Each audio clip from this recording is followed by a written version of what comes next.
Sirkal ok tawa maber nikech nengo ngima oridore ahinya. Roslyn ka wuok game Rawal wacho ni sirkal ok dhi kodwa maber kata matin. Koro nowacho mogik sani ndiko koro watiko wachni. Jatend piny Kenya ka ber to koro nego wuog ng'is ji ni gini dhi bedo matek nikech ne giwacho ni kata bech mauta nyalo chopo siling 300 ok to chopo.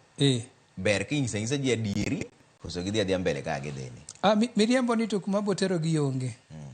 Anano ka ber to gibiya ginyis jopiny ni piny tek.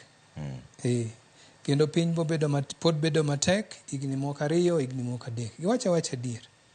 Kaeto be ginyiswa ni gima wadwa timo en kama plan ma wan go mar loko gini en kama to kendo giwe miriambo ng'eny.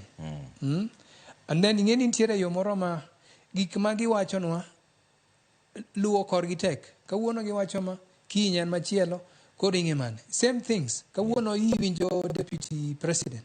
Ok ochako ni ne gimiyo jogo pesa. Ochako loko ni pesa mimiyo gi onge. Koro mane monego bed ni wayiego. Where is the truth? Koro giwacho adieri. Giwacho wacha na jopiny. Jogi adieri to tek negi. To ber ka giwacho adier. Erokamano Prof.Aketch Migai. To but ni wa blame sirkal kende. Nyaka wa blame jopiny bende. Une manu yiero sirkal. Prof.Aketch Migai jalonyo weche mag chike. Erokamano ahinya kuom miwa sechegi. Erokamano Trevor. Mane seche